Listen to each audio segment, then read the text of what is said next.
Alrighty. Jake, my man, Hey man. welcome to the, Closers Cult podcast. Even though you're not in the cult, I still consider you in my cult, whether you like it or not. I'm pretty much there. Happy to be here. We're in Da Nang, man. How are you finding being in Da Nang? You've been here for what, 2 weeks now? Yeah, only like 2 weeks, and I said this to you like the second day, like it feels like home. Like even though I haven't been here before, it still feels like my second home, which is kind of weird. But you've been here 6 months, mate. 6 months, man. Yeah, it's gone very fast, but I intended to stay for 1 month when I did a border run, but it's such a beautiful place to come stay, settle down. And I was in Thailand before. Beautiful place as well, like very similar culture-wise, but Thailand, many distractions, there's a lot going on. And I think Da Nang, it has everything you need to work and to focus. And I think for me, it was very important where I'm at now to kind of take a step away from traveling, come down, find a base and just work. But not only that, it's beautiful, man. Like look where we are. I know, it's nice. Like the beach, the sea, and then it also has that city as well. Yeah. But yeah, it's a beautiful place. That's the thing I like about it, is like, because I went to Bangkok first, right, when I started traveling. And as you said, like heaps of distractions, load of fun. Like I had so much fun there, but there's no beach. And like I need the beach, I need nature. So it's a good switch up. And like it's so busy right now, like everyone's there. Yeah. It's a good vibe. What would you say your favorite thing is about Da Nang? It's a good question. The beach is sick. Like compared to Thailand, I mean, the only beach I saw was in Pattaya, so I didn't see like Phuket and things like that. But the beach is way better here. Like almost comparable to Australia. Yeah. Definitely not as good. We got the best beaches in the world. But no, the beach is solid. The food's amazing. The people are super nice. Like there's so much love. Everything's super cheap as well. Yep. Like even though the Aussie dollar is tanking right now, like here, you feel rich on like $3 grand a month. Yeah. It's pretty insane. Yeah. And it's similar to Thailand, but here in particular, like the reason why I love being out in Southeast Asia so much, I know a lot of people would resonate with this who are out here, but you can really design your life how you want it, like so well. You can outsource a lot of your time, so the things that you just don't enjoy doing, you're washing, you're cleaning, all those things that you tend to complain about, you can just remove from your life. And then that allows you to do so much more with your time, whether that's like you don't even need to spend that time working. Like, you can go to the gym, you can like read a book, you can go to the beach. It just allows you to have so much more time in your life, and that's all you want. And I think that's why a lot of people aspire to live this kind of like nomad lifestyle, because it allows you more freedom. Like for a lot of people, they see it online, they're like, okay, I want to be a closer, I want to get into the remote space because it allows me to earn like 10, 15k a month.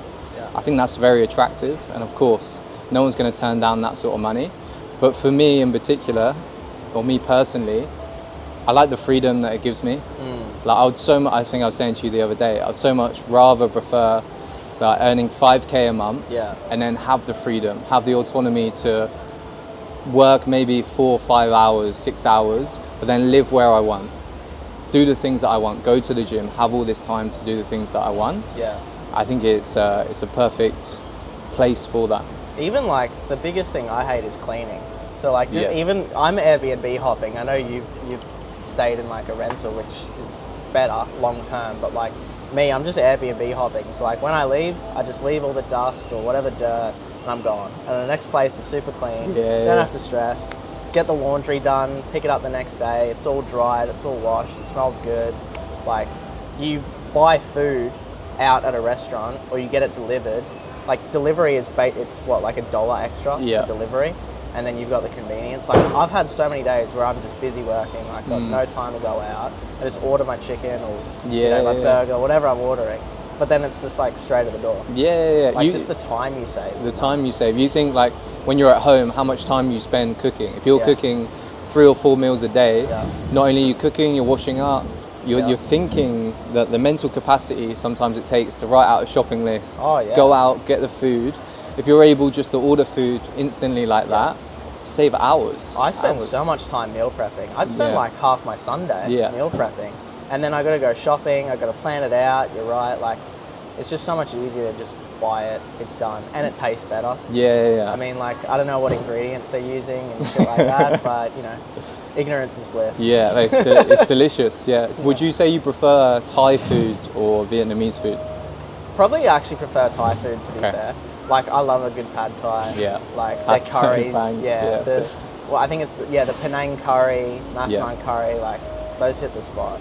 But, like, the good thing is there's so many options, even if you don't like, if you don't like Asian food, there's still so many options. Yeah. There's Mexican, there's American, there's Italian.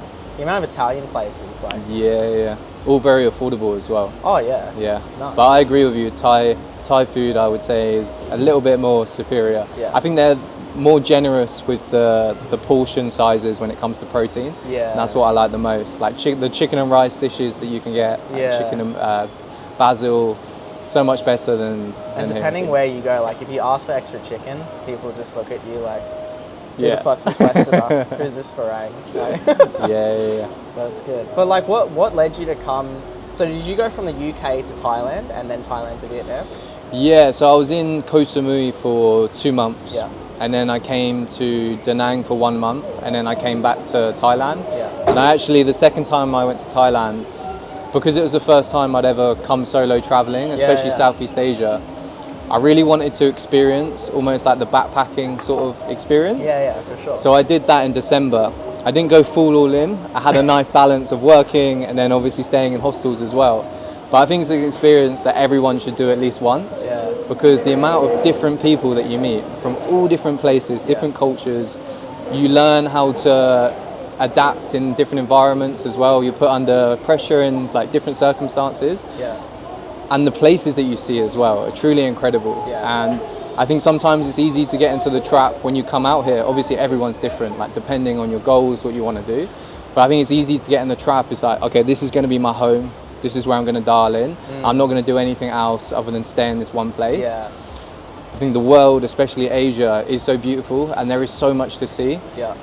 And that's what I found when I was traveling through Thailand. Like I traveled through the islands, northern Thailand as well, Chiang Mai, Pai. They're all beautiful places. A lot of amazing people and interesting people to meet as well. Yeah. And it just expands your worldview, and it makes you grow up very fast as well, traveling, especially by yourself. Yeah. Because the only person you really have to lean on is yourself. Yeah. So it's definitely an important like self-development process. And I would say I've read tons of books, like podcasts, and I would say the biggest ramp up in self-development I've ever experienced in my life is just traveling alone. I agree. Traveling alone, for sure. Like even for me, like, because I'm only like 2 months into it. I'm doing a 3-month trip, did a month in Thailand, a month here, a month in Bali next month. And like the past 2 months have been some of the best business months I've had in my life. Like, and to be fair, like I haven't worked that much more, if I've worked more at all. Like I've had periods where I've worked way harder, way longer hours and made less. But I don't know what it is. It's just good vibes. I think like, to be fair, I think like my frequency has probably just gone up and I'm just attracting good shit. Yeah, I think you're motivated to work harder because you know it's allowed you to live this lifestyle. That's true, yeah. So it almost works as like, okay, if I don't continue to work hard, if I don't continue to push, I might not be able to live this life. Yeah. And this is something that people dream of, or you want this to be sustainable for the foreseeable. Yeah, it's so like I proof. Think it's like proof to your mind, like, hey, when you work hard, this is what you get. Yeah. Like, it's sick. And how much better is it as well? Like you mentioned backpacking before. How much better is it traveling, but also while working and having money coming in? Because like I've seen backpackers, right, and they're in Bangkok for one night, and then they're gone to the next place and the next place. Like, for me personally, I just feel like I'd be rushing so much. Whereas I like to do like a month minimum in a place, see it, experience it, live in it, and then move on. And because you've got money coming in, there's no like pressure to like rush through and see as much as possible in like the shortest amount of time. Like how much better is it actually having that time? Yeah, definitely. Because I think after experiences as well, like you get this when you're on holiday, you have that kind of blues where it's like, oh no, it's all over. I can't believe it's over. I have to go back to a 9 to 5 or go back to work. Whereas this is just constant. There's no kind of end to it. And like you were saying before, every day is different. Every day has something exciting to offer, and I think that's what makes traveling so exciting, and like being based in one place. And I think it's important as well to have that purpose, to have that something that you're working towards. And I think if you're working remote, then you're not aimlessly just traveling about.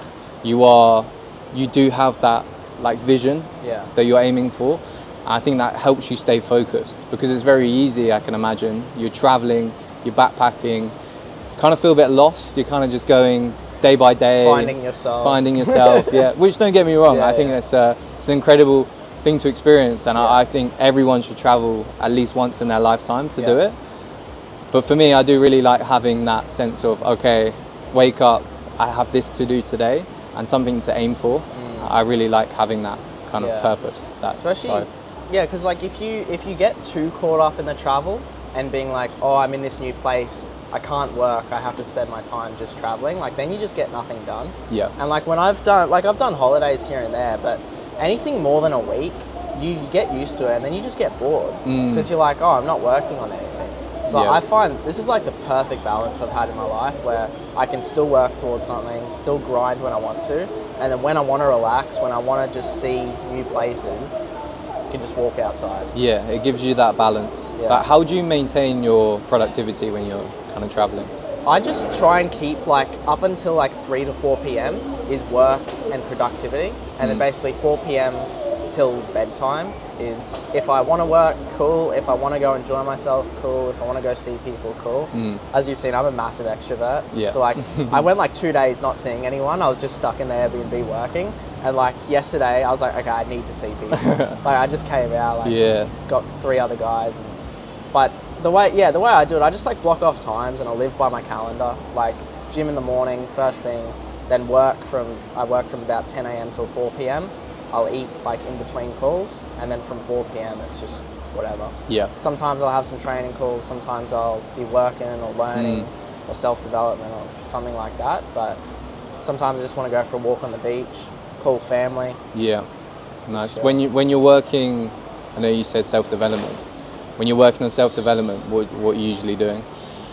It's usually like courses, mentorships, masterminds. Like I'm in one with Patrick Galang. It's called The Collective, where it's like helps people in sales like build their own offer essentially.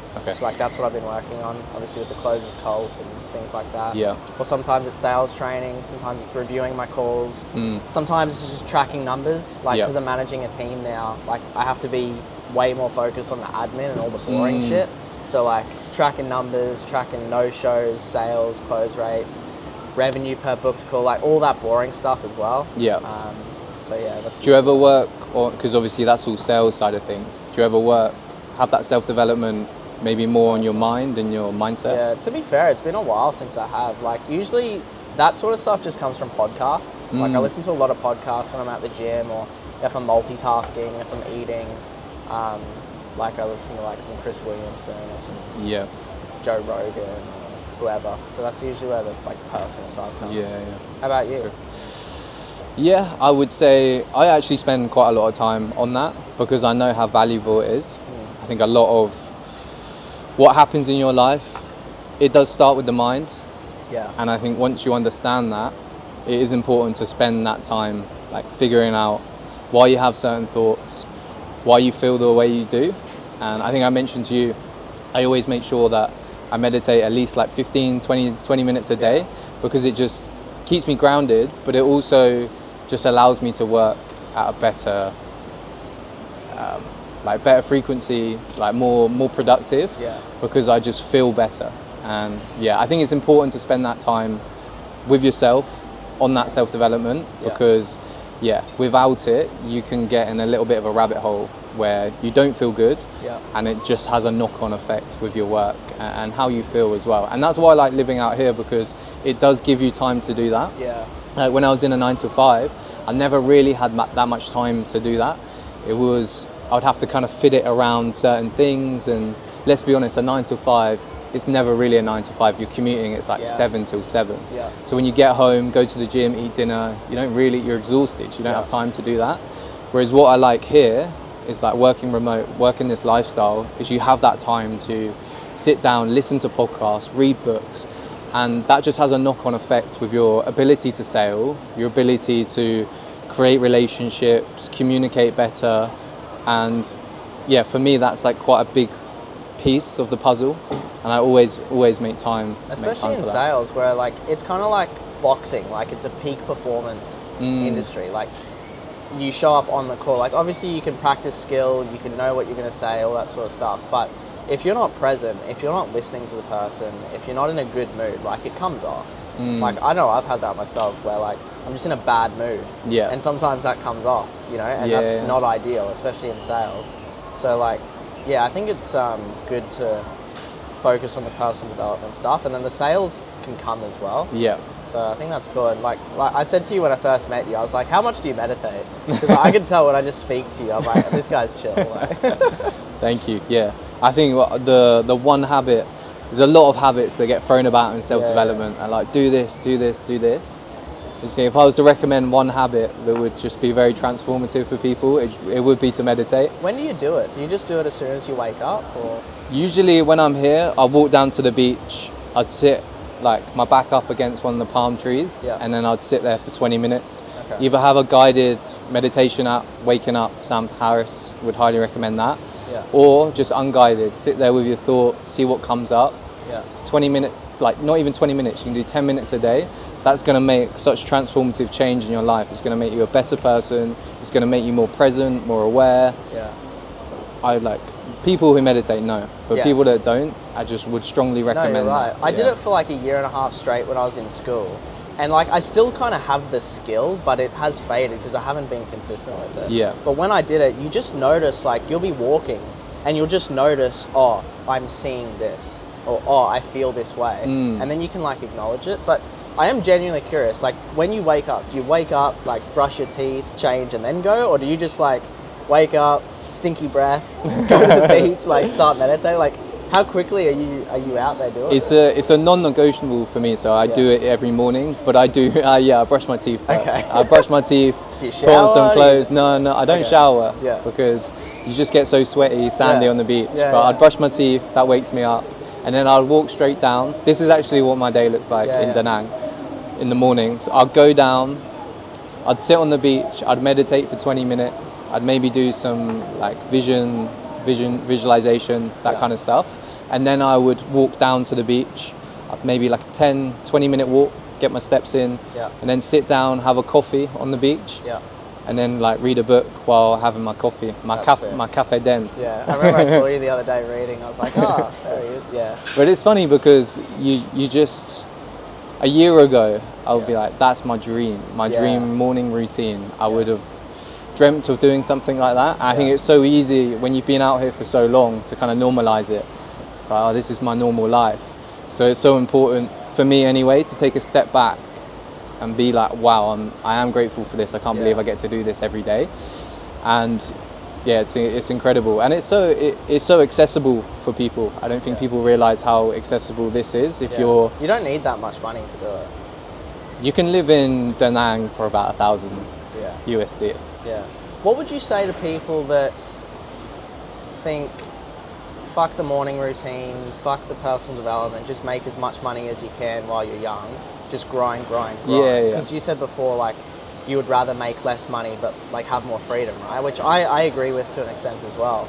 But what would you, like, there's also part of me that's like, damn, should I just lock myself in a country where I know no one, because luckily I know a lot of people here, but where I know no one, and just grind? Yeah. Like, what would you say to people that just think, just make as much money, stuff the freedom aspect? Yeah, I mean, it's personal preference. It's whatever your goals are, what you want to achieve in life, then do what you have to do. But for me, I value feeling good, feeling grateful, feeling happy towards life. Yeah. If I remove that morning routine, then I would not feel as grateful towards people, towards life, and it would have a knock-on effect in terms of my work, in terms of how I perform and how I show up to the world. So I think for me it's a very important part of my day.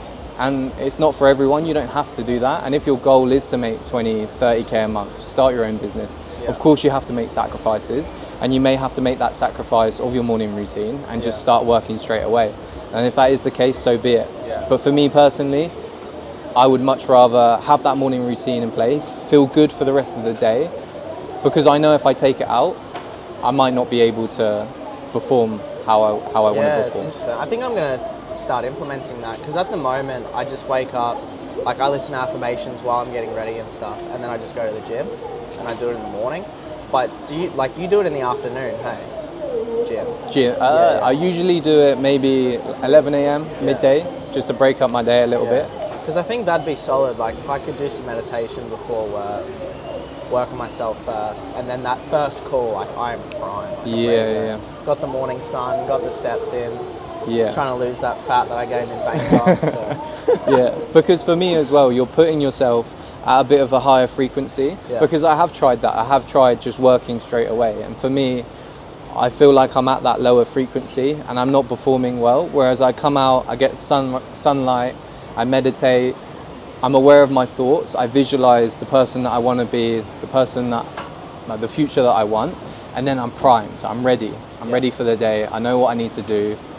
Whereas maybe if I go straight to work, I'm not in that I'm not in the right headspace, and it's just going to have a knock-on effect. I'd rather block off that hour and then have that as my own personal time for that self-development, for that priming. And then you're primed when you come in. Mm. Yeah, it's interesting how actually easy it is to have that life that you want to design. Because I've thought about. Oh, thank you. No, you're good. Special guest. Yeah. I've thought about that recently as well. It's like, oh yeah, if I do want to work 4 hours a day, I can. Yeah. Or if I do want to work 10 hours a day, I can. It's like, okay, what actually is my dream day?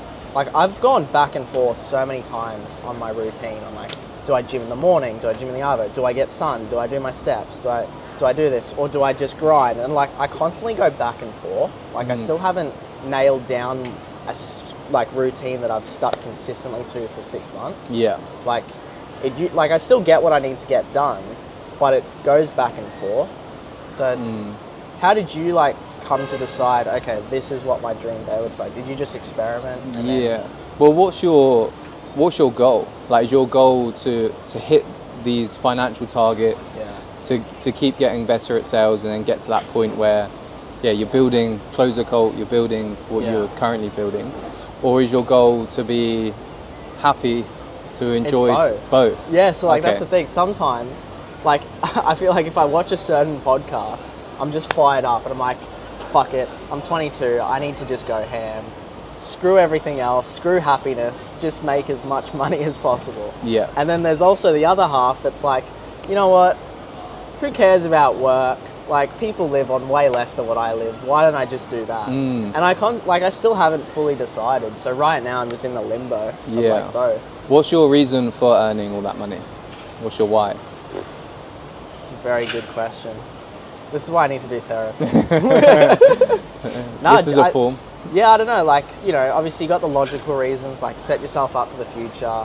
Never have to worry about money. Not work if you don't want to work. Have passive income coming in. And then do that so that, when a family comes or when you're married or whatever, you can provide for her, look after the family, not stress about money. Those are the long-term reasons. Yeah. And then short-term, it's just being able to go to a steakhouse, pay $200 on dinner or whatever, and just not worry about it. Yeah. I really like that feeling. I've had more of that lately, especially when I was in Thailand. There were certain nights where the steak was $100. Yeah. Where normally I'm like, holy fuck, damn, it's gonna do I want to do that or should I just get the salad even though it's a steakhouse? I'm like, nah, screw it. I'll enjoy myself. And I don't worry about it as much. Yeah. And I do value those things. But yeah, it's interesting. I think it's one of those. The hardest thing with having goals, maybe self-development, is that balance of having enough, but then striving for more. I think it's a very difficult thing to balance because there's a part of you, I want to earn that money and I want to continue to reach my earning potential, but the goalposts are always moving. Yes. And you're always just on that hedonic treadmill where you're just always chasing and you're never going to be happy. And I think one thing that I'm working on myself is just being present, enjoying the journey. Whatever happens will happen, and it will kind of just come into your. If you're doing the right things, you're moving in the right direction. That path will illuminate.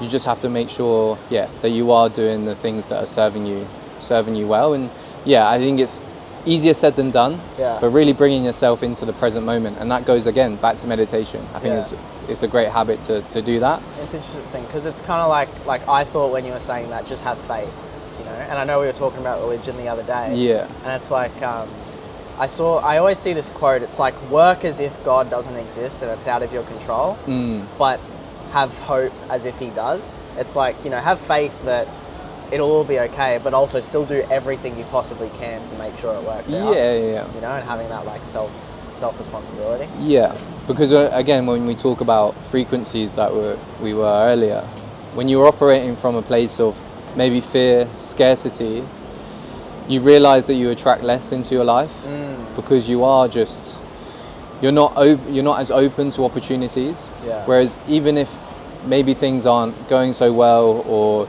you're not meeting your targets, maybe you're off on a bad sales run, if you're still operating from that place of abundance and positivity, you like even if things don't go your way, you're still enjoying yourself, you're still enjoying life, and you, like we said, you have faith. You have faith that it will come, and eventually it will. It's just a matter of time. I think it's so important one thing that I've realized when traveling is just trying to put myself in that state of mind even when things aren't going so well. And things do fall into place. Things naturally start coming into place. So again, easier said than done, but if you're working at that consistently, it will. And I definitely believe it as well. Like when you make space for something, it gets filled. Like a little bit off topic, but like, so for example, when I came to Thailand at the start, financially, like if you looked at it logically, like if I had my accountant advise me like, hey, should I go travel or not? He'd probably say no. But I just backed myself and I was like, you know what? I'm not gonna, like, if I'm in a random ass country in Asia and I have no money, I'm gonna find a way to make money. And that's exactly what happened. Like now I've got way more saved up in a way better position while I've been traveling. Whereas when I first got here, like logically it made no sense for me to come out. But I was like, no, I know if I put myself in that position and back myself, the money will come. You took that risk. It has. And like at the time, like the sales role that I was in, I wasn't doing well. I actually just left that role like pretty much a week after I got to Thailand, and then transitioned to a separate role, which now I'm working on. It's going phenomenally. Phenomenally, however the fuck you say it. It's going well. Yeah, it's going well, basically. But yeah, it just came from like that faith, knowing it's going to work out, backing myself, making space for God or the universe to fill it. It's so leaning into that faith again. Yeah. What made you take that risk? Was there something that kind of pushed you to? Have you always been quite risky?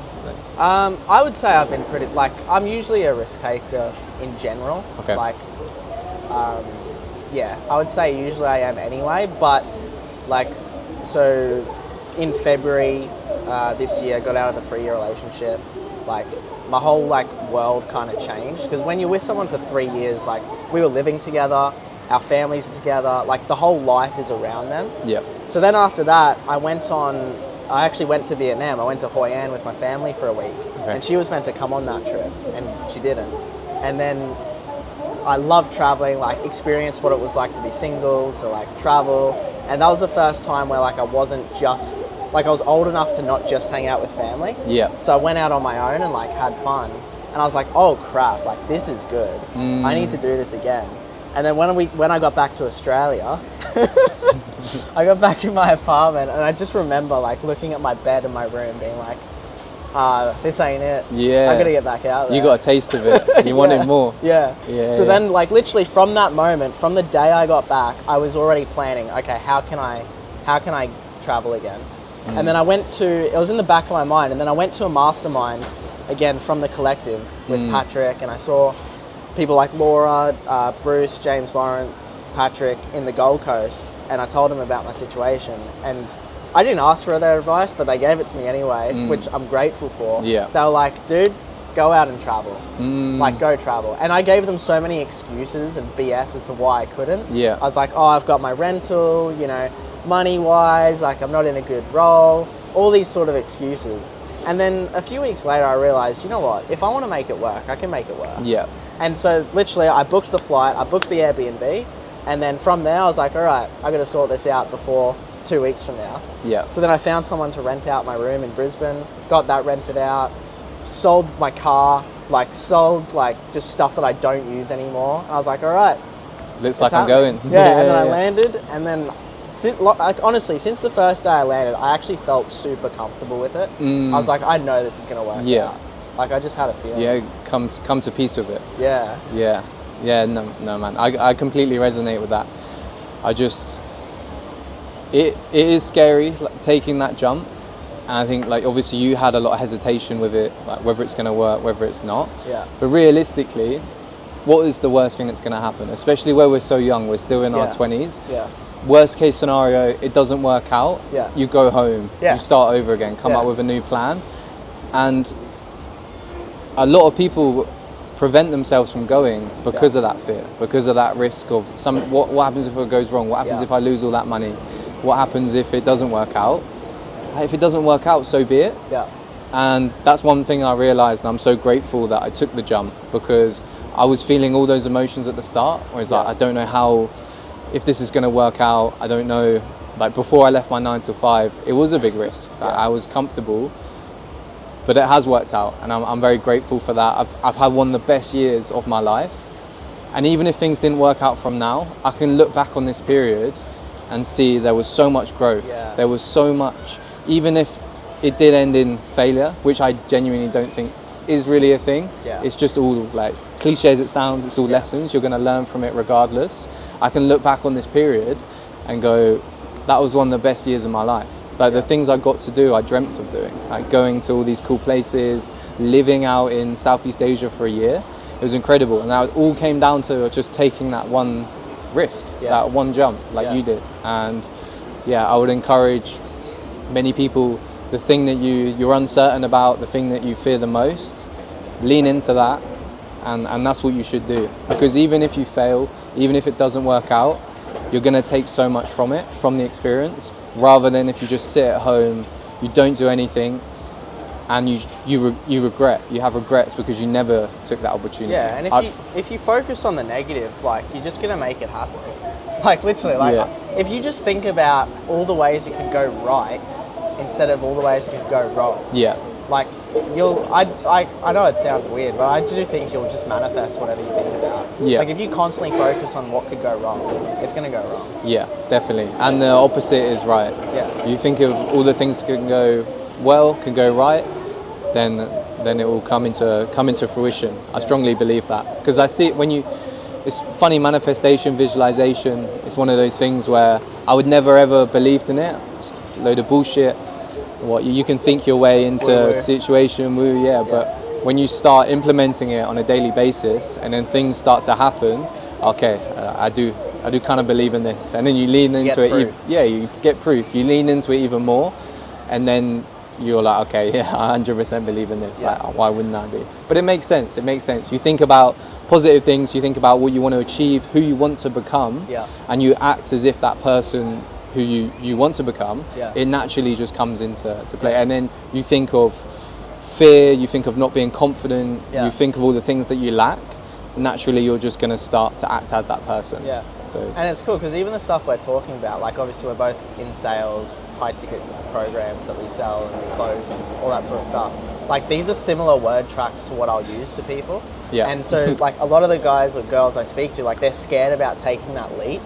And I know like there's been some controversy around congruency lately and things like that, but I do believe like when you're congruent, whether you spend money or not, but in just backing yourself and taking that risk, when someone else is scared of doing that, you can hold them and be like, I know how you feel, come with me. You could, because you've walked the path they're going to walk. Yeah, definitely. It's more natural to have that level of conviction if you've gone through it. You're not faking it, but if you have done it, you can really speak from your heart because you know the position that they're in. All right, we just got a quick break.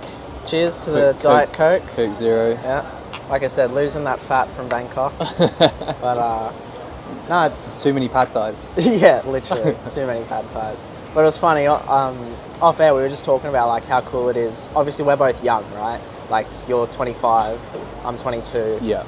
But you were saying that you were talking to a lot of guys that were older, like had kids, families, things like that. I think it's interesting because in the sales space, I actually don't know who dominates it, but at least in my feed, it's like all young cocky guys, right? But there's a lot of like 40-year-old dads and family people as well. Like, I think it'd be super interesting to pick their brain as well, because you were saying you had some interesting I mean, there's a lot of younger guys, especially not just in sales but online, who have got rich very quickly and have obviously got a lot to say, and rightly so. Like, they've managed to make a lot of money, they want to share how they've done it. But I think there's a lot of people who are older, maybe in their late 30s, 40s, who have lived another like 20, 25 years and have had so much more life experience, not just around sales, their career, but life in general, like managing work with kids, traveling. Like, they've seen so much more of the world than someone who's maybe in their 20s. I think there's so much you can learn from those types of people. And I was saying to you, like, while I've been traveling, I've met so many of those people who are very interesting to learn off. I think people, like I said, get stuck in their way of maybe just listening to someone in their early 20s. And we don't know everything. No. Like, we've got far less life experience than those people that are a little bit older than us. So it's important to listen to them. Especially, like we were saying before, like the balance between working a bunch or just like chilling at the beach or whatever, right? It's like, if I was a dad and I had 3 kids and a wife and I'm the breadwinner for all of them, I'm probably going to lean towards the grinding side, because it's like every day you wake up, you see your kid, you got to send him to private school if you want, or you got to pay for his clothes or his car, all this stuff. Like, so. But then, if that results in spending less time with your children, that's a good is that something that you would be willing to sacrifice? See, these are the questions that are interesting to ask. I don't want to answer right now. I'm going to push it as far down the track as possible and not face it. But it's like one of the biggest, because we were talking about grinding earlier and that you don't know which one to do. One thing to consider, and which I've heard multiple times on different podcasts, is one of the biggest regrets on people's deathbeds is they wish they spent less time working. That's true. I often think about that in the forefront of my mind when I am maybe working a little bit too much. I don't want to look back in this period of my 20s and be like, oh wow, I spent so much time working when I should have been enjoying myself. That's a good point. It's like, I know Hormozy raves on about this a lot. It's like, you would give, when you're 30, you'd give everything you have to be 20 again. But when you're 20, you want you want the money, you want all the success in that. But in reality, time, you would trade it instantly. It's interesting. This is off topic, a bit of a tangent, but when you were chatting before about meeting lots of guys that have like been super successful, I think that's something interesting too when you travel, is sometimes I don't know if someone is as successful as I think they are, or if it's a bit of a facade. You know, like, it would be very easy in Vietnam or in Asia to just basically like lie about how much you make or who you are and just pretend to be someone you're not. So it's also interesting, like, how do you even know if someone is actually successful or not without them just showing you their bank account? I guess so.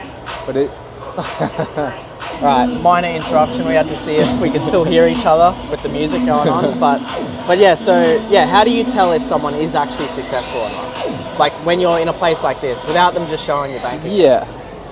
I would kind of flip that back to you and say, how do you define success? That's true.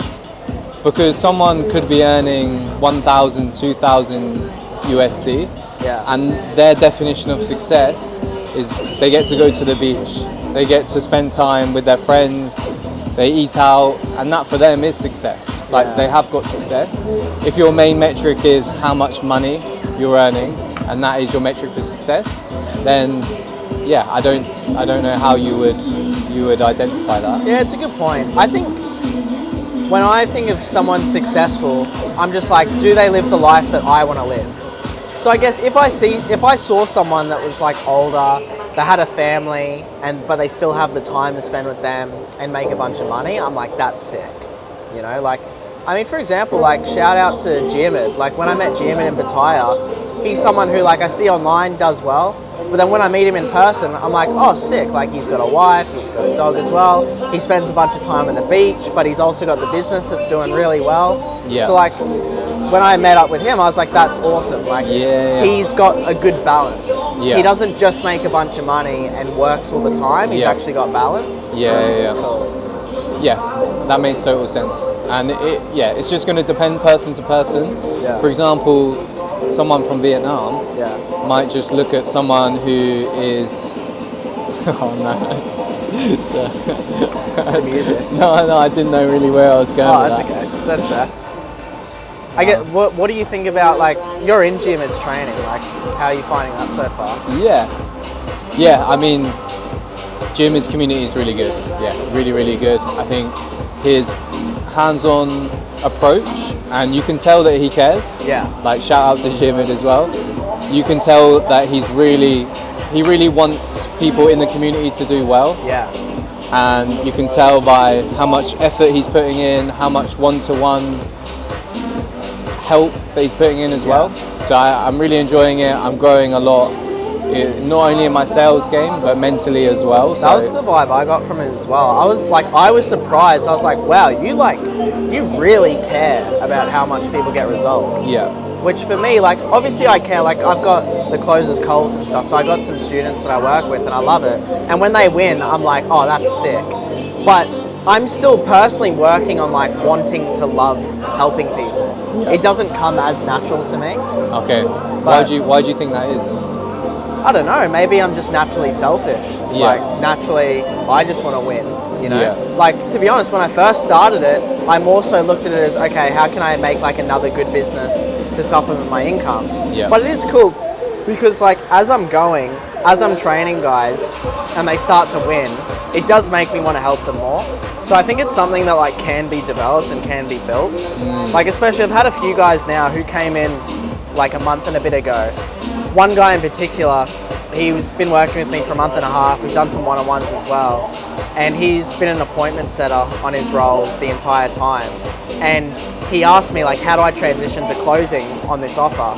So I gave him some word tracks to chat with the business owner, like, what does he need to do to become that? Anyway, he got given the shot because one of the closers was sick. Nice. So he got given a call. Yeah. First call he got closed, $43,000 deal. Nice. Like, real estate coaching. Yeah. I'm like, that is sick. Yeah, how does that feel? That was awesome. Yeah. I only saw that this morning and I shared it to my story, but I was like, I saw that and I genuinely was like, oh, that's awesome. Yeah. So maybe you do like helping people. I do. I think I just haven't done it enough in my life to know that I like it. Yeah. If that makes sense. Yeah. It's like, if you've never gone to the gym and you've never seen results from going to the gym, you don't have a good relationship with the gym yet. That's true. But once you go consistently and you see the fat coming off and you see your body looking good, you're like, oh, the gym is sick. Yeah. Because you've got that proof. Definitely. I think helping, giving to people is so important, and it does feel really good. Yeah. And you're knowing that you can almost give and help people from a selfish point of view. It's almost quite paradoxical. Yeah. Like, although you're helping someone, you're doing it from a selfish point of view because it feels good. I think that's why it's so important to. Oh, okay. Yeah, perfect. Thank you. Thank you. That's why it's always important to come from a self of giving, a place of giving, and trying to help where you can. And like we were mentioning earlier, when you come from that place, you usually attract more. If you just give. Yeah. And it goes back to kind of networking as well. Yeah. And we haven't really touched on that, but when you come from a place of giving but not really expecting anything in return, that's the best place to come from. Yeah. Because then you're not. It leaves a bit of a bad taste when someone is expecting something from you because they're giving you you're giving them something in return. I can tell within the first message if I want to keep talking to them or not. Yeah. Just by the way they word it. Like, even if they've given me like a compliment or something, like, if fake. I can tell. Yeah, you can just tell. Whereas, like, when you're actually genuine, like, I actually can't remember how we connected. I think it was on Instagram. Instagram, yeah. Yeah, I don't even remember, to be fair, but Said nice glasses, Orlando. they're nice glasses. Yeah, they're looking good. But I just remember thinking, oh, this guy's sick. Yeah. Like, when we were talking about the Bali Mastermind, I'd never spoken to you. I never had a networking call, but I was like, I want him there. Like, I know this guy's sick. I could just tell. I appreciate that. Yeah. What I try and do is I try to send voice notes. Yeah. Because I think it really gets across your... That's the sacrifice of having a good background. It really gets across your personality. It's really hard to on message if you're trying to connect with someone, you're trying to message, especially someone who's getting a lot of messages, Yeah. for them just to read it, you can't get your emotion across, Yeah. your personality. When I'm speaking to people on Instagram, Facebook, I just try as much to just send a voice note, send something a little bit more personable.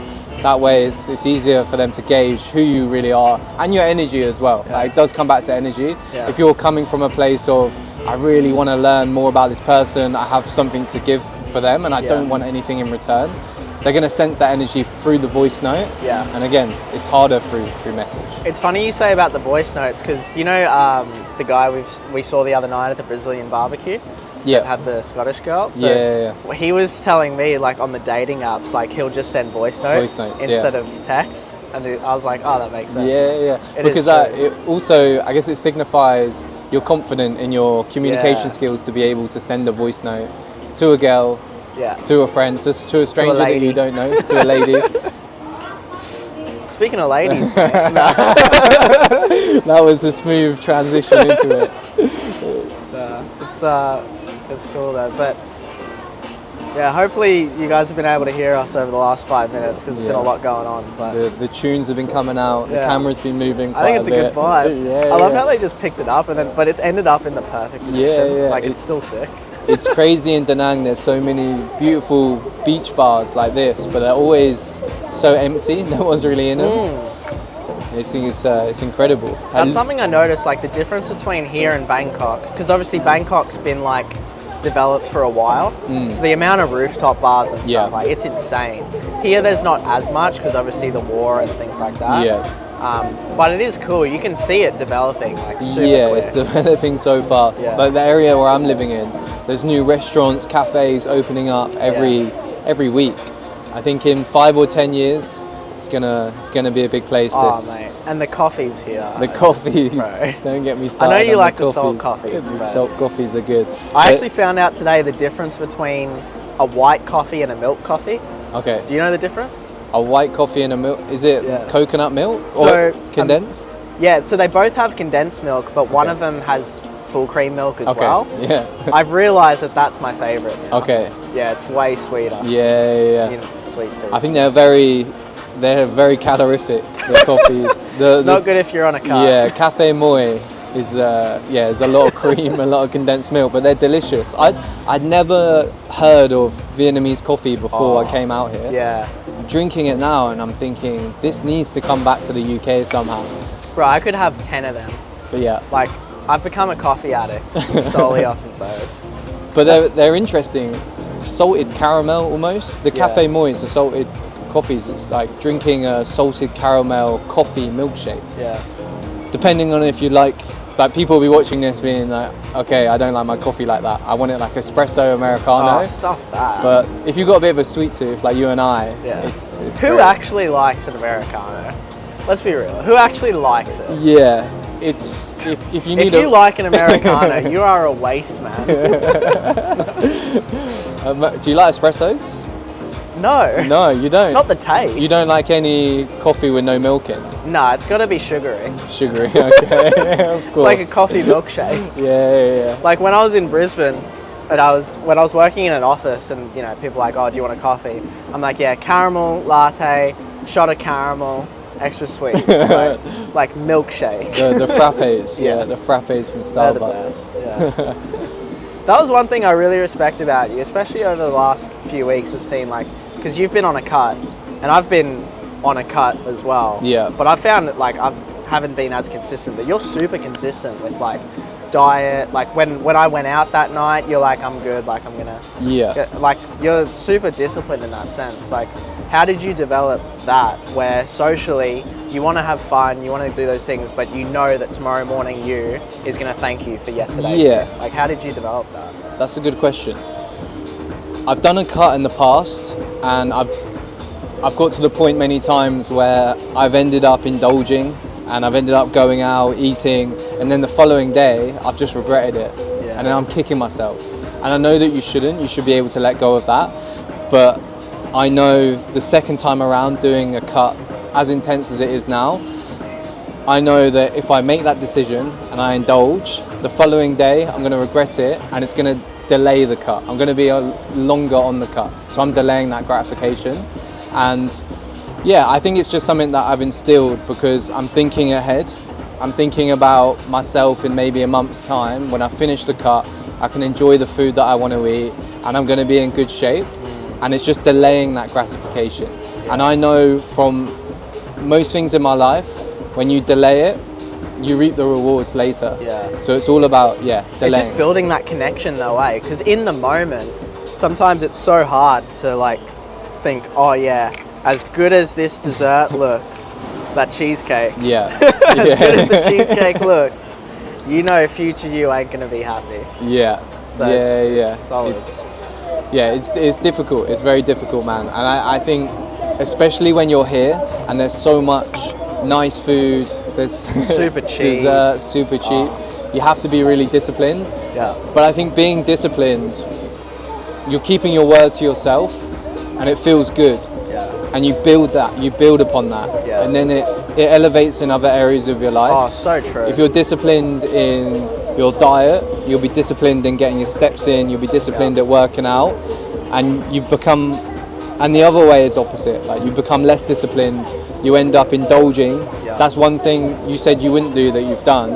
You didn't keep a word to yourself, and that's going to reflect in other areas of your life. You may sleep in, your alarm will go off and you won't get up. Yeah. So it's just keeping that word to yourself is very important. Especially for confidence. Yeah. Like I remember when I was at when I was at like 10%, or maybe not 10, maybe like 11 or 12% body fat, like I was pretty in good shape. My confidence was through the roof. Yeah. Like whether it was talking to women or whatever it was, like I was just so confident. Yeah. And like I have noticed like even over the last few weeks that slip a little bit. Yeah. I'm still like pretty confident overall, yeah. but there's still a bit that's like, oh yeah, you didn't keep your word to yourself. You let yourself go in Bangkok. Yeah. You ate too much. Like yeah, because you trust yourself more. Yeah. Because you've kept your word. But on the flip side of that, what I would say is, it's important to be disciplined, but again, you want to be able to enjoy your life. Yeah. And I think it's important to periodize these things. That's what I like doing. Maybe just having an intense, maybe 3-6 months where I am making sacrifices and delaying that gratification, but get to a point where, okay, I'm going to enjoy myself now because I've earned it and I've deserved it. I think it's really important to have that. And of course, I'm still young. I'm still kind of navigating through that. Yeah. Whether I want to do this yo-yo cut bulk for the rest of my life, I'm unsure. But I know at this moment of time, it's what I enjoy doing, and I'm going to continue to do that. Yeah. But again, I think it's important to enjoy things in life. Yeah. I think it's important to state that. 100%. Like, if you don't have those experiences, then what's the point of traveling? Like, you might as well just stay at home and just, work and grind 24/7. It's like having stuff here and there makes it work. Yeah, for sure. Definitely agree. It was funny when you were talking. For some reason, I just thought of Portugal. I was like, I want to go to Portugal. Portugal. Yeah, okay. mate. I could just see us doing this in Portugal. Yeah. I don't know why. I just this had a does vision give of me it. Portuguese vibes. I can't lie. Have you ever been to Portugal? No, I haven't Okay. been. I haven't been to Europe. Never been to Okay. Europe. You've never been to Europe? No. Okay. You should come to the Isle of Wight. I'm staying away from the UK, mate. The UK is gone. The West is gone. I don't blame you. I don't blame you. Where would you go in Europe besides Portugal? Eastern, I reckon. Eastern? Yeah, okay. Eastern Europe, like Albania, Croatia, Macedonia. Okay. See Andrew Tate in Romania. Drive a Bugatti. Any particular reason for going to the Well, it's East? way cheaper. So like Okay. it's more affordable. You get more bang for your buck. But also like it seems like Eastern Europe, from what I can tell, is like it still has their culture and like traditions. Yeah. Whereas like, and I haven't been, right? But it looks like from the outside looking in, places like France, Germany, Belgium, the UK, it looks like they've just been flooded with just a bunch of people, and it feels like they're losing their culture. Yeah. Whereas in a place like Eastern Europe, because it's not as attractive, it still holds those traditional aspects. Values. From what I can tell, I Yeah. haven't been, so I can't say for sure. Yeah. You mentioned there about Andrew Tate, Yeah. visiting Andrew Tate. What's that? Visiting Andrew Tate, do you think you'd have a podcast with him? Mate, I wish I could. It'd be sick. But what do you think about Andrew Tate? I can go first if you want. I'm happy to go first. I think my opinion about him is that with a lot of people, you can pick and choose what you resonate with what you believe in. You don't have to believe every single thing that he says. Yeah. But there are a number of things where I think he has a positive influence on younger Yeah. men, especially in this generation that we're living in. I think his take on accountability, working hard, working out, I think these are all important values which men should strive towards. There are some things which I don't necessarily agree with, which he says, but I think that's fine. I think you can just take things from certain people. I agree with that, I'm going to implement it into my life. I don't agree with that, then I'm not. I think people get into the trap of, okay, I agree, because I agree with one thing with him, I'm his biggest fan. That's not the case. I just agree with certain things with him, and I think he's a positive influence. I think definitely net positive. Yeah, for sure. I would probably say most things that I've heard him talk about in what I have seen that's actually in long form, I don't disagree with. Like, it is funny because he'll obviously say shit. He'll be like, women can't drive. And people just like take it verbatim. And they're like, oh, what a misogynist, blah, blah. But if you actually listen to him explain it, and he's like, well, look, it's my $300,000 car. It's my responsibility. If I crash, I can deal with it. If she drives and she crashes it, then it's harder to deal with. It's like, oh yeah, okay, that makes sense. But he doesn't say that. Things are just he's a very good marketer. Things are just taken out of context and then blown up on the internet. What do you think about that? So like, part of me, right, as I'm building this cult, you know, and I've called it a cult for a reason, because people love cults. And I'm like, all right, closer's cult. If you're a closer, join my cult. But what do you think about like being controversial to get attention versus like just having a genuine brand where there's no controversy, but you know, you don't have people thinking bad of you? Like, because I've thought about that a lot. Do I make my opinions sound more extreme to get more views and more attention? But then I'm like, well, at what point do I then lose like my brand and my image, if that makes sense? Yeah, that's a good question. I mean, if those controversial opinions are your opinions, then I think you should say them. But if they're not, and you're just saying them to get views and to get clicks, that's where I would, as someone who was maybe following you, who was a fan, if I saw that you were just saying things to try to get attention, try to get views, I would find that disingenuous, and I would probably wouldn't trust you as much, find you as credible. But if you're saying things that you genuinely mean, maybe they're just slightly inflated to get the views, I don't think there's a problem with that. I think that's the best balance. Like, I put up a post or a meme being like, close rate is meaningless.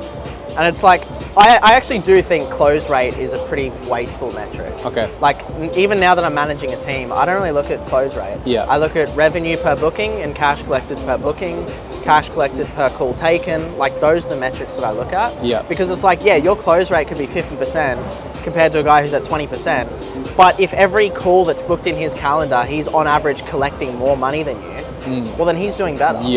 So, but like, obviously, when you just say close rate is meaningless, that nuance gets lost.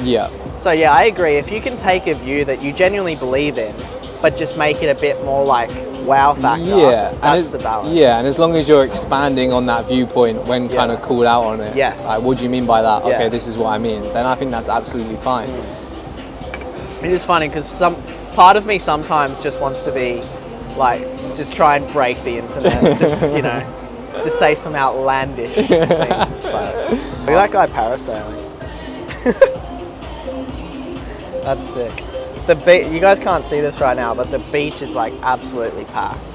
Like, there are just Vietnamese people everywhere playing soccer, playing volleyball. Such a good vibe. It is. They always come out when the sun starts to come down or the sun is rising, so they don't get sunburnt. Like, in the middle of the day, 12 p.m, it's empty down here, isn't it? There's no one here, just foreigners maybe getting a suntan. But in the morning, it's packed. So I come down here 5 a.m. in the morning, and there's so many Vietnamese people doing yoga, exercising, meditating, swimming. Pretty nice view. It's great to see. It's great to see. The energy, you can sense it in the air. I feel that's why I like the beach. Like, wherever I'm gonna live long term, I haven't decided yet. Like, my view is I'm gonna try as many different places as I can. Like, try a bunch in Asia, try a bunch in Europe, just see what I like best. And who knows, maybe I pick Australia. But like, I feel like it has to have a beach. That's like 100%. For a place I'm gonna live full time, has to have a beach. Non-negotiable. But for you, you've lived by a beach your whole life. in Australia? No, Brisbane doesn't have a beach. Okay, Like okay. literally, one of the few places that doesn't have a beach is where I live. Okay. So Why are you so attracted to the beach? Is it because you've just had a lack of beach? yeah, I don't know. I think I just like the vibes. I like being able to walk on the beach. Yeah. Maybe as a kid, like I moved around quite a lot. Okay. But when we moved to the Sunshine Coast, which is like an hour or 2 hours north of Brisbane, like I loved that time in my life, and the beach was there as well. Yeah. So maybe I just have positive like memories and Memories of the association with beach. it. Yeah. But yeah, I just like in Bangkok, right? I loved Bangkok, don't get me wrong. I love the city vibes. I love how busy it is. It's go, go, go. You're on the back of a bike and it's like Mario Kart when the light goes green. You know, like everyone goes. It's sick. But here, I just like walking near the beach and having the breeze, toes in the sand. Like I like that stuff. Yeah, when the weather is so hot, it's important to be by a beach Yeah. because for me, when I was in Bangkok, it's like 35 degrees and you're just in this really big, busy city. You're just Yeah. dripping in sweat. Yeah. At least here you can cool down. And for me as well, I've been where I was born on an island surrounded by beaches and water. I'm so used to that. And then when I don't have it, I notice it so much more. And I'm so used to going down to the beach in the morning, going for a swim. Yeah. So for me, it's super important to have that. And when I do finally find somewhere to settle, Yeah. I think it will be on the beach for sure. So you go back to the UK soon, don't you? Yeah, I go back in August. So August, yeah. Yeah, I'm going back for a wedding. So just My brother's after getting our married. mastermind. Yeah. So it's a good. It's cool. Should we talk a bit about the Yeah, mastermind? for sure. I guess I was like I really wanted you there, right? Yeah. Which you could tell. But like, what did make you want to come in the end? I think the idea of being around people who are doing very well in the space Yeah. is exciting to me. Yeah. Because it's an opportunity for me to learn, and not only that, but I think it's a great opportunity just to have fun. Like Yeah. we've been grinding here for a long time now. Well, Yeah. me as 6 months. It's a good way to let out some steam, be with some cool dudes, and yeah, just meet some interesting people Yeah. and hear a little bit like yourself, how I met you here. We've Yeah. had a great time together.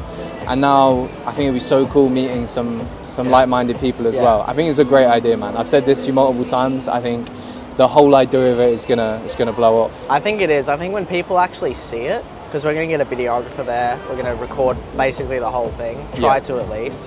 I think when people see it, they're going to be like, oh shit, this is neat. Yeah. I think it's so well needed in the space, and that's why I started it and why Jim and I like partnered on it, because especially after COVID, right? Everyone got used to Zoom meetings and people online, and this year communities are blowing up. Everyone and their dog's ass has a school group, including myself. But like, you know, it's cool, right? Having Yeah. those online communities.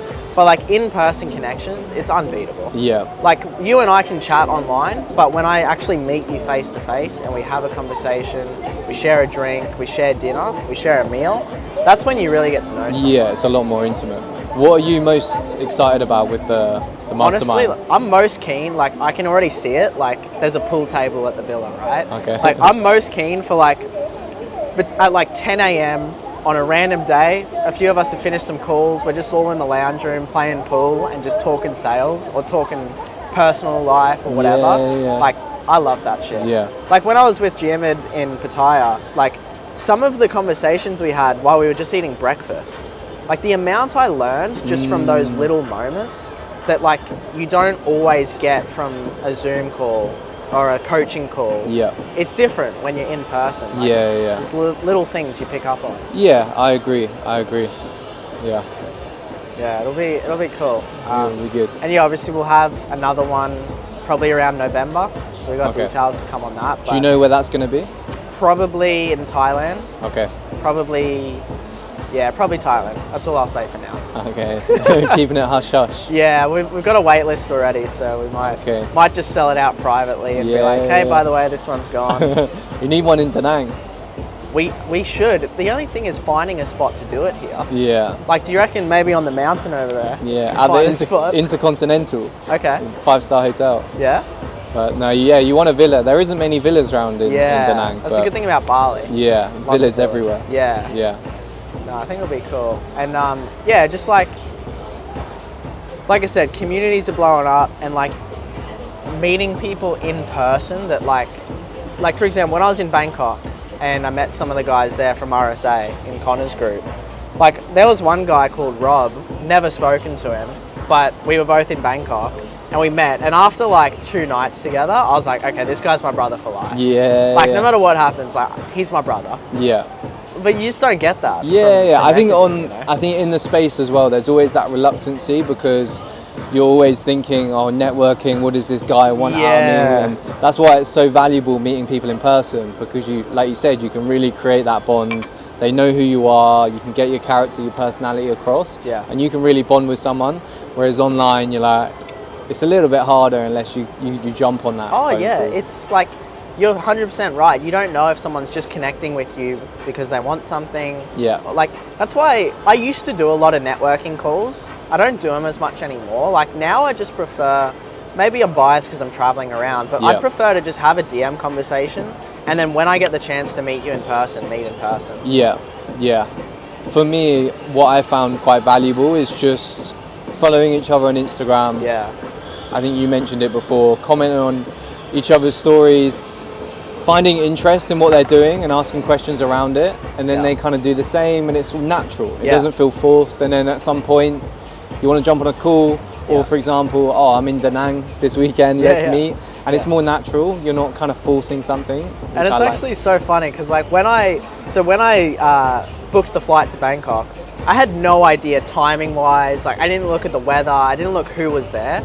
But it's worked out because like everywhere I've gone, I've been lucky that like people have just been there. Yeah. Like even Da Nang, right? I knew you were here, but I thought it was just going to be you. Yeah. And then I met Sam, and then now Navid's here, and we got Cedric, and we got Rahul. Gonna probably chat with him tonight as well. So like, it's just so like, we're so lucky that like you can just be in a random ass country, and we've got like 6 other closers that do the same thing, can relate to you. Know what it's like to get a think about it objection. You can't talk about that stuff with people back home. It's true. It's true. Yeah, it's weird how it's easier to find like-minded people when you're in a completely different part of the world compared to like when you're at home. It's pretty crazy. It's cool, man. It's cool. I think it's great meeting people who are like-minded to yourself, because like you said, you can connect a lot more naturally.